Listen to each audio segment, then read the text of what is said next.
how to use algorithms to improve the performance, make it more consistent. So in that case, the focus would be more of learning the new skills, new techniques, new tools that you can use to ensure that is happening, right? First thing is algo trading, okay, but before that we need to understand something called systematic trading. What is systematic trading?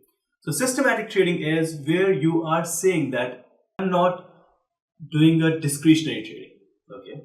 I'm not trading at my own discretion, but I'm creating a model, I'm creating a set of rules which will dictate what to buy, when to sell, how much to buy, how much to sell. All those things are being addressed by a system. Okay? That's your systematic trading. It's regardless of whether you are coming to those decisions by looking at the P by A ratio, or you are looking at MACD of technical analysis or any chart and patterns, whatever you're looking at. It's basically if it is driven by a system, right? A system, not necessarily this computer system, but a system of process. So it's systematic trading. So Nikesh, then why are we limiting our discussion to trading only? Because systematic could be applied for trading, for investing also. Absolutely. That eventually it's a rule-driven, data-driven methodology which helps you to take decisions. Absolutely. So algo trading, not necessarily. So are we using algo trading in a very loose way that it's trading? Algo actually could lead to investment also. Of course, there are a lot of firms which do use algorithms for investment. Okay. There are big hedge funds who use algorithms, very complex algorithms also for doing fundamental analysis. Wow. Okay. Friends, this is a big revelation. Typically we use algo for trading, but it's a very big misconception. Algo can have application for investing also, because data, as much as data is available on trading to play with, if not more, data is actually available in fundamental to play with. Absolutely. So fundamental, and there are a lot more things which will probably, if time permits, you'll definitely love to discuss. But so you can actually look at systematic trading from the systematic investing point of view, trading point of view, anything for that. Mm-hmm.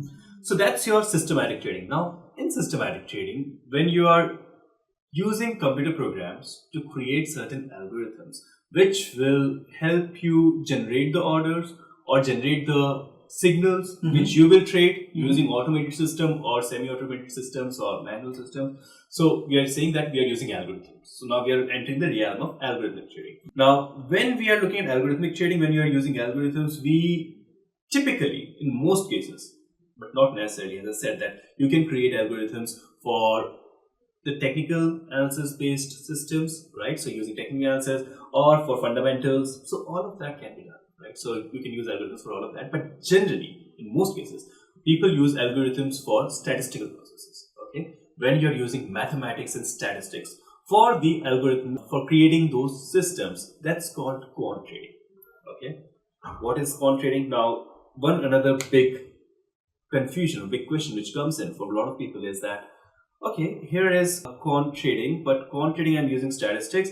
In technical indicators, I'm using indicators, I'm using maths, some bit of maths over there as well, right? So that's quant trading or not quant trading. What is it? It can be quant trading.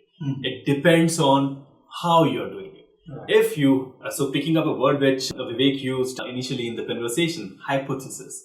If you have an hypothesis, no matter how it is coming in, and if you are testing it using set statistical processes, then you are talking about quant trading, right? So it need not be that, okay, MACD, I'm using MACD, so it cannot be quant trading. It can be, but with the model that you have created for using MACD, how are you testing it out? How are you validating the hypothesis? How you are creating the rules to generate signals, trade those signals? That's what makes it whether it's quant or not, right? So that's quant trading. And then we have a specific subset of algo trading, which is high frequency trading. So high frequency trading is where you're sending huge number of orders, like a typical, I'll give an example basically, I think that will help. So a typical HFT desk, reasonable sized HFT desk in India would be sending about a few million orders a day, okay? They will be trading few 10,000 to few 100,000 trades they will be doing a day, right? So they are doing all of that. What it means is that you are sending huge number of orders, you are changing them very, very frequently, you are holding them for a very short period of time, you're churning a lot. All those things resonates with high frequency trading. Okay. In high frequency trading, you need very solid infrastructure, very high technology to make sure that your latency, that's a word for how much time it is taking to do a process, right? So how much time is it taking? So if you need a very high-end infrastructure technology for that. But that's not what all algo trading is about, right? So that's a very specific subset of trading, high frequency trading. Okay, and when you are automating everything, that's what we call automated trading. So all HFT strategies have to be automated, but not algo trading or quant trading strategies need to be automated. Oh, wow. So just to revise this for some of our users, high frequency trading is typically when you trade very, very frequently. So that's why it's called high frequency. And it is a domain of specialized people who are into that high frequency business because they have an expertise of both quant as well as technology. Yes. HFT is a very technology intensive because there is something called latency to connect with the exchange and to get faster response from the exchange. That's what we call latency. So these are specialized people who do high frequency trading, right? And the other form of trading, which I can say it's a low frequency trading, which is more quant oriented, where the whole process may not necessarily be automated, right? So, Nitish, I'll just add my 2 cents into quant, which you just said. Of I went course. to US and Canada in 2010 just to understand how things operate there when we started our trading desk. And I met a couple of firms there. One of the firm, there was a guy who developed a very interesting quant model. And friends, this is very important for you to hear this. His quant model was based on the color of tie of CNBC TV anchor. Can you beat that? So his model was, it was back tested by him for a period of 2 to 2.5 years, that whenever the color of the tie is X, market used to react in a certain way. Now I was trying to figure out that what is he trying to do? Is he trying to suggest that the TV anchor is suggested something to the audience and market is taking feedback from his suggestion? I don't know. But the point you mentioned that anything could be expressed in the term of quant. It could be price, which is typically technical. It could be fundamental. It could be color of tie. It could be weather. Anything can have an impact.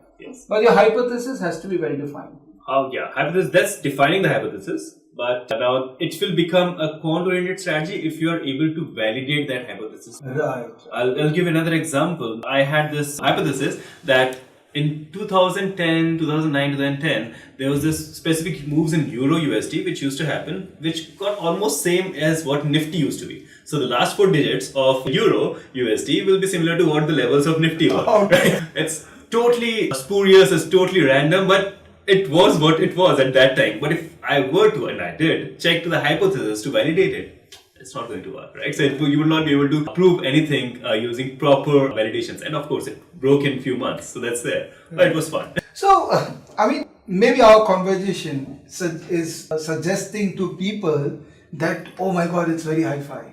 We will not be able to do these kind of things. So I want to actually come down. And I want to say that if suppose a normal person with a bit of academic background, I understand that people with zero academic background or academic interest, for them to get into algo would be slightly complicated. But someone with an average academic background, can that person start making an attempt in learning quant or algo trading? Yes, I think we have been interacting with a wide variety of people over the last many years now, almost 10 years in Quantinsti. And I think we have had fair share of people who come from very strong academic background, as in programming or statistical background, as well as people who are coming from non-programming background, non-statistical background.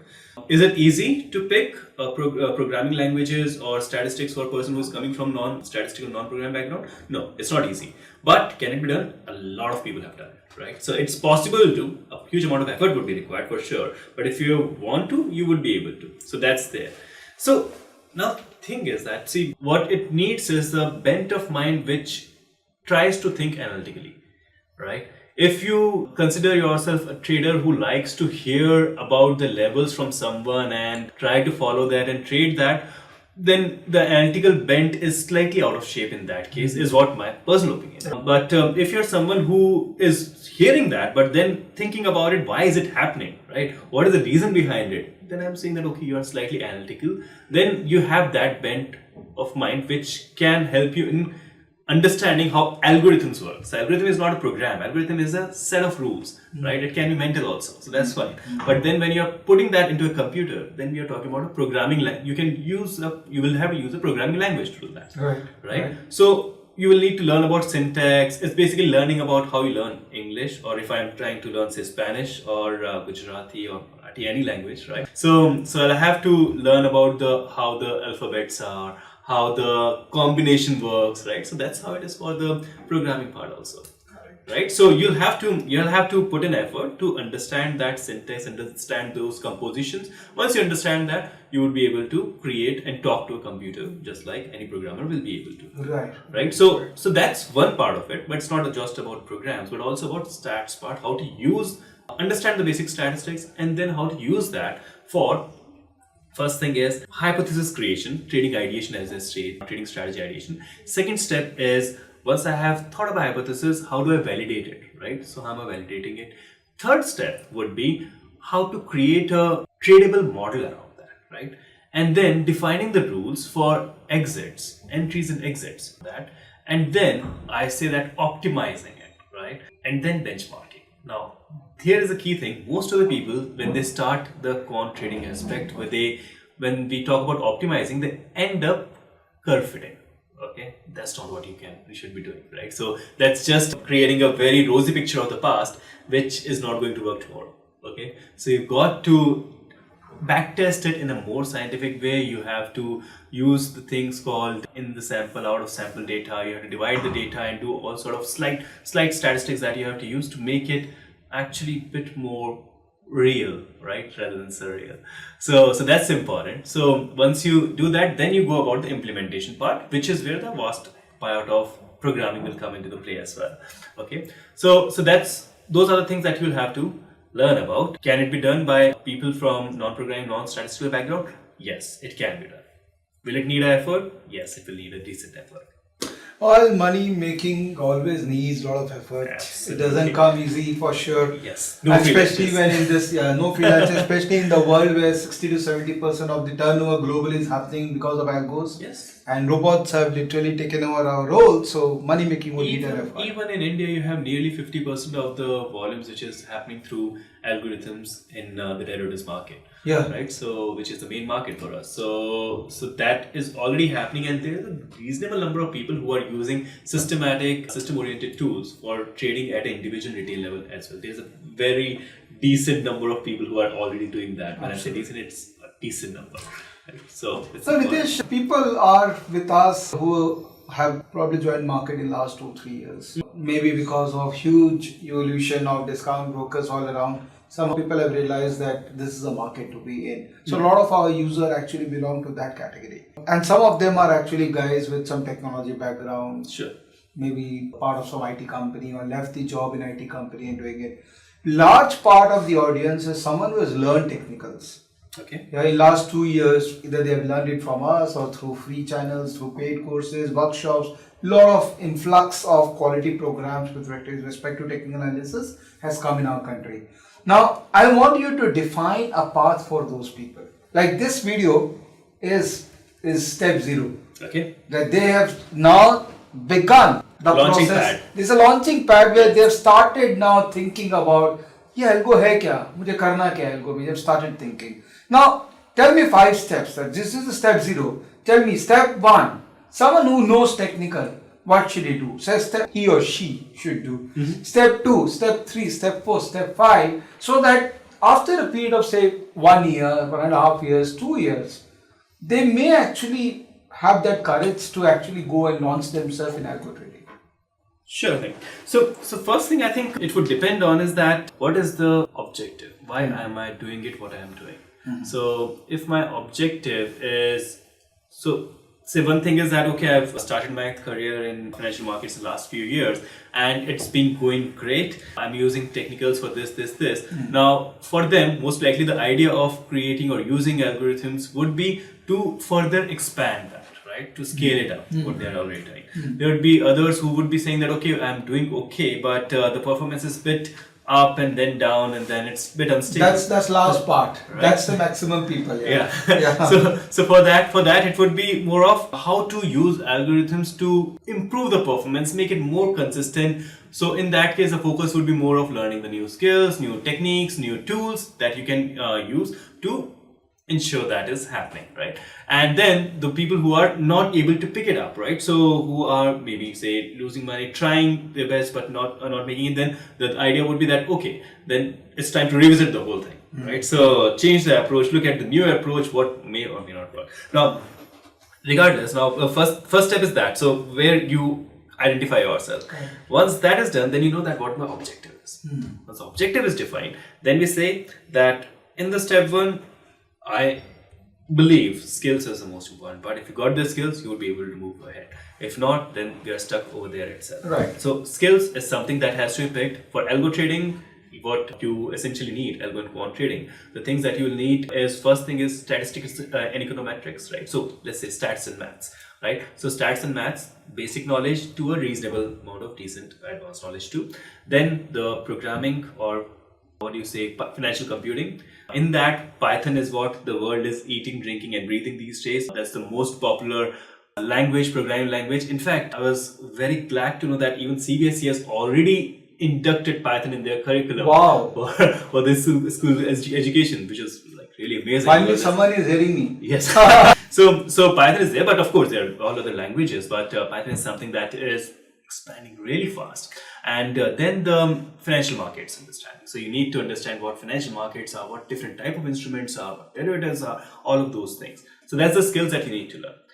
Next step is that you're learning about the tools which you can use to showcase or deploy these skills, right? Whether it be for creating the models, generating the signals, optimizing your models, or executing your models, right?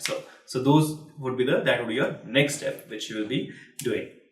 Once that is done, then you will be going for the live trading. So once back testing is done, you've done your paper trading, you have like absolutely sure about that whatever I've done, it does make sense. There is a robust strategy that I already have in place. Now the idea is that okay, let's put my real money into it. A lot of people say that trading is like swimming. Once you jump in the water, if you don't jump in the water, you don't learn. I don't totally agree with that. So I believe that if you are going to risk your own capital, you or anyone's capital, so you got to ensure that you already have done it in the demo strategies, in the demo environment, in the simulators, whichever way, in paper trading, whichever way you want to do it. But you have to make sure that you have done that. You have a proper, very strong hypothesis and very strong reason for actually taking it to the live to the market, right? It's not about take it to the live and then we'll modify it and change it now. Market will not give you that many chances. Market is a tough master. It's a ring master and it's a very tough one. Okay, so you've got to be really prepared when you do that. And once you have done, then you take it to the broker system, whether it's a discount broker or it's a old conventional broker, whichever way it is. So you take that with your broker and live with the broker, and then you do the next step is continuously research and optimizing and using the feedback output that will be coming in, that okay, these kind of strategies, these are generating these type of returns, these type of strategies are losing in these type of markets, matching it with what kind of strategies are working in what kind of market, all of that. So the research and the feedback loop that you'll be creating, and then revisiting the whole process. It goes back to the learning part, right? So learning and then creating, optimizing, backtesting, research, implement, and again the loop.